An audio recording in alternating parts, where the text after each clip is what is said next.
Okay, I think this shows, metaphorically in a broader sense, what kind of philosophical approach I advocate. Okay, that's what I'm talking about. So, Mr. Cropper and myself. Now, I said all knowledge comes from perception. He says all knowledge comes from sense perception. So I say, well, it all comes from perception for sure.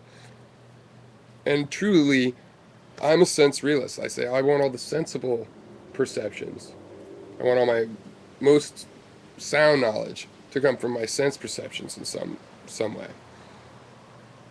So we could be agreeing, except for I don't think it's that easy to tell which perception is a sense perception as he does. Now I think it's pretty easy. I'm really good at it. And this is why I think this is a greater approach. This is a higher level approach because okay, we both think knowledge comes from sense perception. So he wants to say, therefore, sense perception I can be just direct and accurate. Of course, I can tell. And then boom, it's all set up, huh? What's the result of that? Oh, he's got knowledge, and it's true objectively.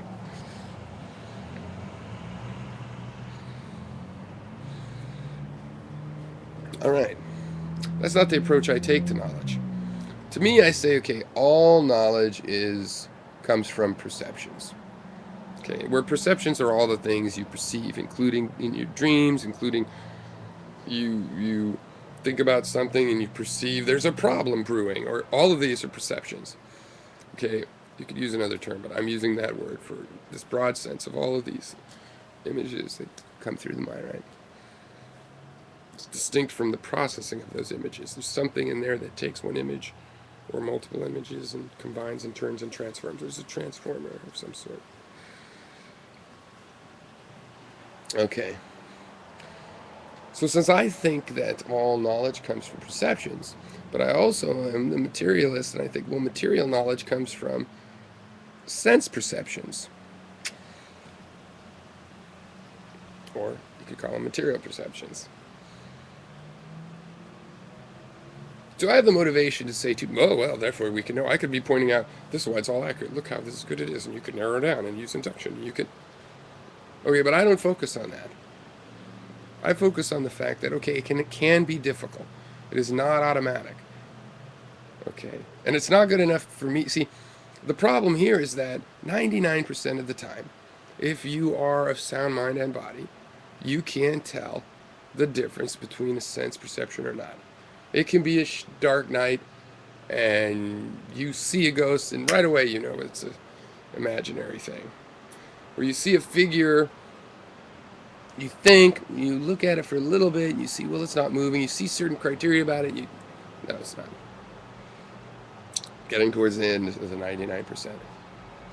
But that's not really the point to me. I want to know about the difficult cases. When is it hard? Like that optic nerve thing I just posted. When is it hard? I want to know all the optical illusions. I want to know how the brain is fooled and why it lets itself be fooled. And the answer to that, by the way, is it's not letting itself be fooled. Almost every optical illusion's not all being fooled. It's like something that 9 times out of 10 is quick and easy and helpful and right to the brain, but then somebody takes that element and fools the brain with it. That's the important part. You see, the things that work 99% of the time are exactly the things that can be used to fool you, right? Think about a magician. All that misdirection that they can do, they move a hand and you look, that's not you being stupid. That's millions of years of bioevolution that has evolved in you the intelligence to keep your attention where it's most useful. But the magician, being human and smart, has figured out some of the cues, and he uses your method of deciding what's most interesting to look at against you to make you look at what he wants. And what would be most interesting is going on elsewhere. And see, this is why I don't like to sit down. This is also why I say it's a better approach, because, if you want to pretend that the 1% doesn't exist, and after you're 2 years old, you've got it just down pat, and you can tell sense perceptions from imaginary perceptions, no problem. Fine, then you're setting yourself up to be fooled with that 1%. And since we're humans, Just because it's a 1% case statistically, naturally, or something, doesn't come up naturally, we can throw that stuff on you 24/7. You know what I mean? It's just like glass doesn't happen that naturally in nature, but we can turn the stuff out. You know, it's improbable for a window to form in nature. We turn it out like nothing. Well, it's improbable you'd be fooled in nature by the senses and brain processing apparatus that comes with it, between sensibility and phantasm. Okay, or it may be unlikely. But among humans, you know, if you don't wise up and figure out the next way to look at things, then it could be quite a lot of being fooled. Okay, the thing about sense perception is that also, no, we know we were fooled in because the bioevolution doesn't really care if something's there.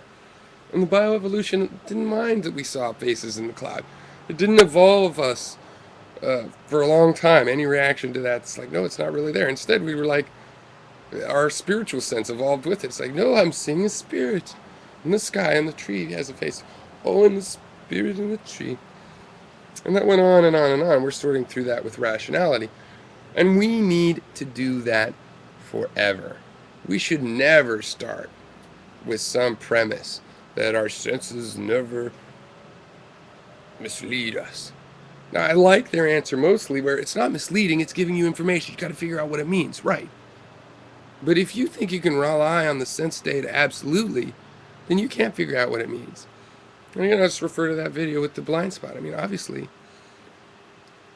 you cannot rely on sense data to be accurate. What you can rely on is that it exists, and if you see consistent patterns in it, then you can characterize them. You know?